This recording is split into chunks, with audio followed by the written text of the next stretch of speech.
Okay, start of a new chapter, chapter 8. This chapter, we're only going to do 3 sections, and speaking of sections, it's going to be about conic sections. And so we're going to be able to find the equation, focus, and directrix of a parabola. So the first conic section we're going to talk about is a parabola. Now, a conic section is a cross-section of a cone. In other words, if you took a plane and you intersected it with a right cone, okay, you would get 3 different shapes depending on what angle you came in at. So the 3 basic conic sections are parabola, ellipse, and hyperbola, and you can see kind of an example of all 3 right there. They can be defined algebraically as the graphs of second degree, which are quadratic equations in 2 variables. That is, equations of this form. Now, all the capital letters are numbers. A, B, and C are not all 0. So now let's go to parabola. Parabola is the set of all points in a plane equidistant from a particular line called the directrix and a particular point, the focus, in the plane. And it refers you to figure 8.3, and by the magic of technology, there it is. All right, so the distance from each point on the parabola to both the focus and the directrix is the same. Okay, so the directrix is this line right here, okay, and then the focus is this point here. So what they're saying is, here's a random point on the parabola. The distance from the directrix to the parabola is the same as the distance from the point to the focus. Okay, those 2 distances are the same, and that goes for any point on the parabola. Okay. All right, so here is sort of kind of all the information you need if the parabola's vertex is 0, 0. This is very important. Okay, so as you can see, the standard equations. Now, we're used to y equals x squared parabolas. Okay, these are the most common ones we talk about. Okay, 4p is the coefficient. Okay, now they open up or down depending on the sign of what's in front of y, or excuse me, what's in front of x. If you have a y squared situation, that is a sideways parabola, and that opens to the left or right. Now that affects what the focus is, that affects what the directrix is, it affects all this stuff. Okay, and we're going to come back to using this chart right now. It says find the focus, the directrix, and the focal width. Now if you go back here, focal width is just the absolute value of 4p. So whatever the coefficient in front of the variable is, that's how we determine what the focal width is. Well, here's our equation. Okay, so the focus. Now we go back to our chart. Focus is 0p because x is squared, so we're going to use, this column. Now it's 0p, but look here, it's x squared equals 4py.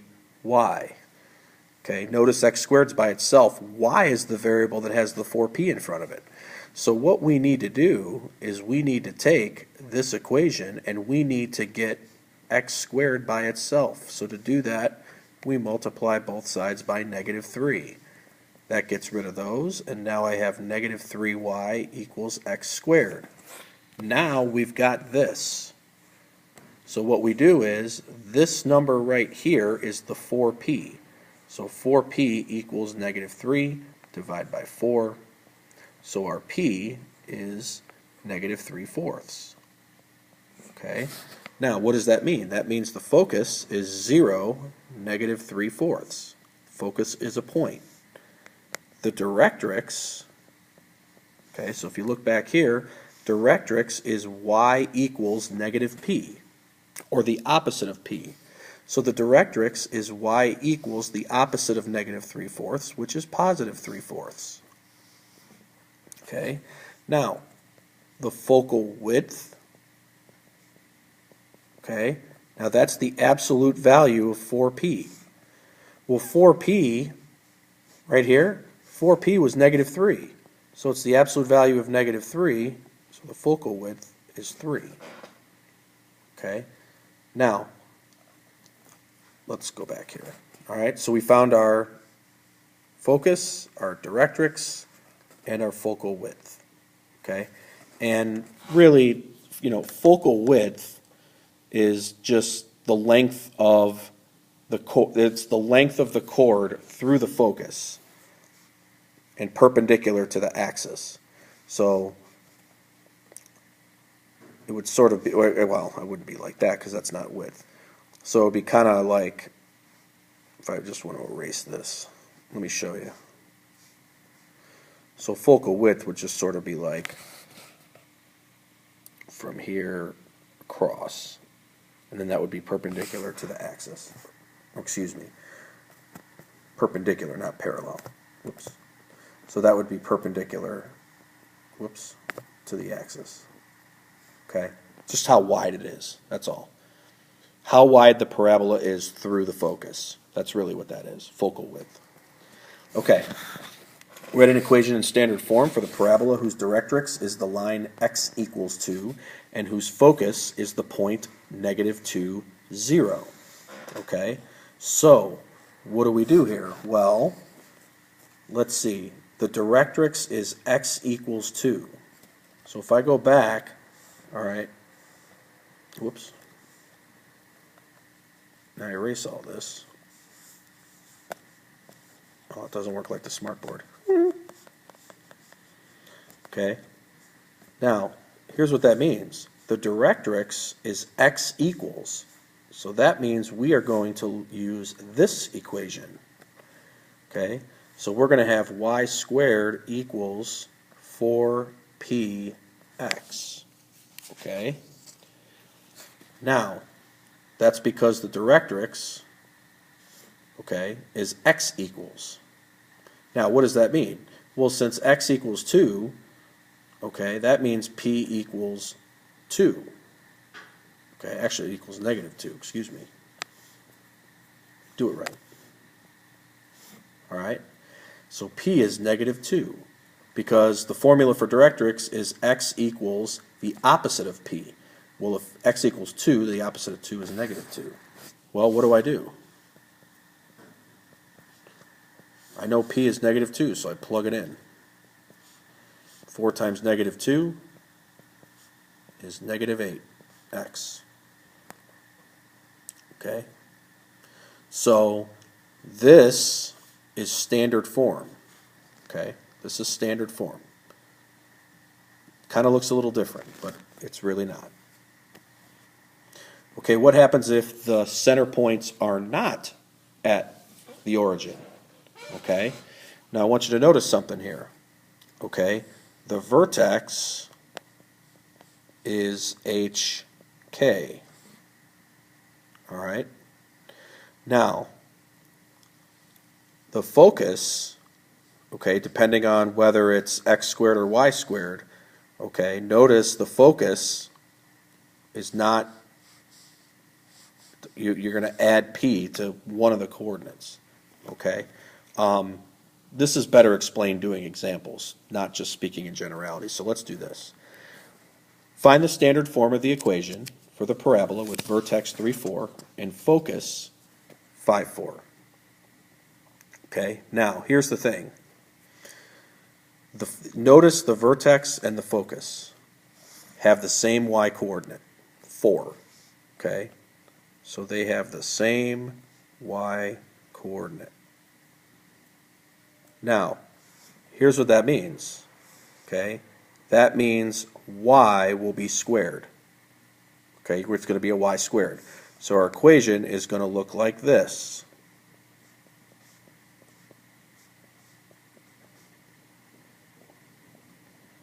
All right. Whoops, not squared. All right. Because now if the x coordinates were the same, x would be squared. But since the y coordinates are the same, y is squared. All right, well, let's plug in our vertex.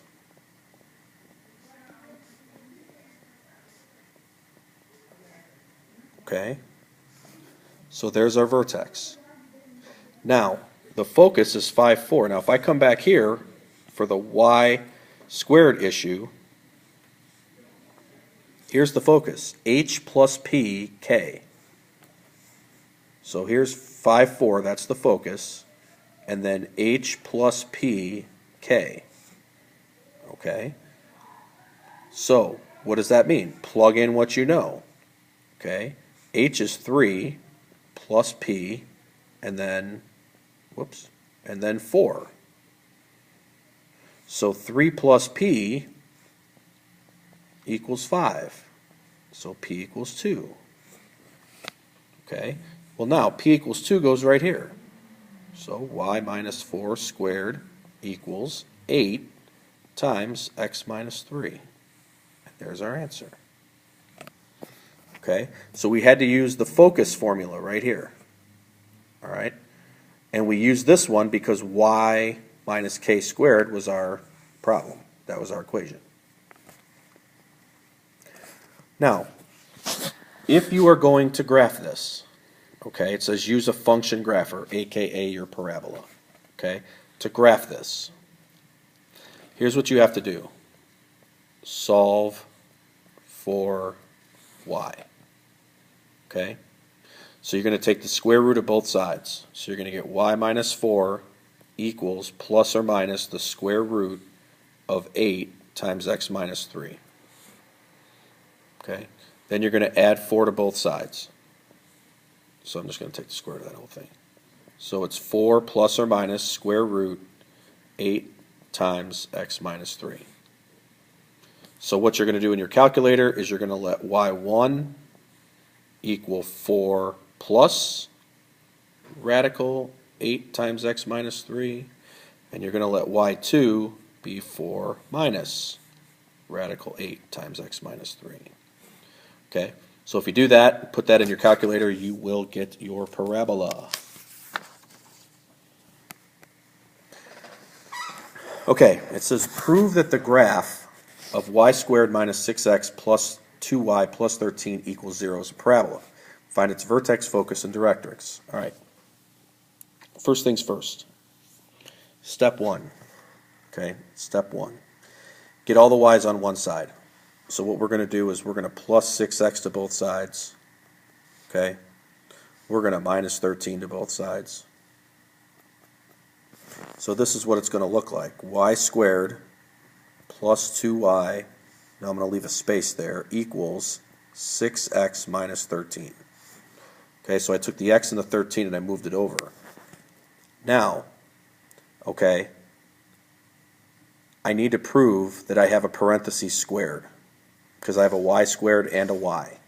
So what I'm going to do is I'm going to complete the square. So what I'm going to do is I'm going to take half of 2, which is 1, and then I'm going to square it. So 1 squared equals 1. So plus 1 goes right here. Now whatever I do to the left, I have to do to the right, because it's an equation. Now that puts us at 6x minus 12 on the right. Now on the left-hand side, we have y plus 1 squared. Okay, that's what completing the square is, a little Algebra 2 review. Okay, this is how you find out the third term, right here. Now, for it to look like standard form, we have to take the right side and factor out a 6. Now it looks like standard form. So our vertex is 2, negative 1. It should be an x. Our focus, okay, since y is squared, we're going to do, first things first, sorry, whoops. We can't do the focus until we find p. So 4p equals negative 6. It's this number right here. So p equals negative 1.5. I can't make a decimal point on this thing. It's very disappointing. Sorry, it's running long. There's a lot to get to. 1.5. Okay? So the focus will be 2 plus negative 1.5. Wait a minute. How did I get negative 6? It's positive 6. I'm an idiot. Sorry. Don't mind me. It's late. So 2 plus 1.5, I'll get it eventually, folks. Okay? So our focus is 3.5, -1. Okay, the y-coordinate stays the same. It's the x that kind of gets adjusted. Now the directrix. Now if I go back to here, the directrix is x equals, now again I'm using this column because y is squared, x equals h minus p. So x equals h, which is 2, minus p. P is positive 1.5. So our directrix is x equals 0.5. Okay? And so we found the three things that we needed to find. Okay? Lastly, we are studying a parabolic microphone. On the sidelines of each of its televised football games, the FBTV network uses a parabolic reflector with a microphone at the reflector's focus to capture the conversations among players on the field. I would imagine that this would probably have to have a lot of censorship because I'm guessing the conversations among players on the field includes bad language. If the parabolic reflector is 3 feet across and 1 foot deep, where should the microphone be placed? Okay, so here's a picture of what they're talking about. It's 3 feet across, so we have a parabola centered at the origin, okay? And we can do that. We're just trying to make a graphic representation of what this parabolic, this reflector looks like. So it's 3 feet across. So if you notice the x-coordinates here, okay, -1.5 to 1.5 is 3. It's 1 foot deep. So notice the y-coordinates are 1. Now, where are we going to put the microphone? Okay. Well, we're going to put the microphone at the focus. So basically, we need to find the focus. All right. So it opens up the parabola. So this is going to be our equation. Okay. Now to find the focus, we have to find P. Well, to find P, we have to figure out X and Y. Well, pick a point. Okay. Pick this point. That's a point on the graph. So 1.5 squared equals 4p times 1. Well, 1.5 squared is 2.25. So that equals 4p because 4p times 1 is 4. Divide both sides by 4. So p is 0.5625. Okay? Now, the problem is that P, okay, is in feet, so that's 0.5625 feet, okay? So, there's a couple ways you could do this. You could leave it like this, or you could take 0.5625 and multiply by 12, because there are 12 inches in a foot, so we could just say that the mic should be placed 6.75 inches from the vertex, which is the origin. Okay? Or you can say it's 0.5625 feet from the origin. Whatever. Whether you use feet or inches, I don't think it says. So there's no, they don't specifically say which unit to use. So I apologize for the video being so long, but I wanted to make sure we understood exactly what parabolas are and what we can do with them. So that's it.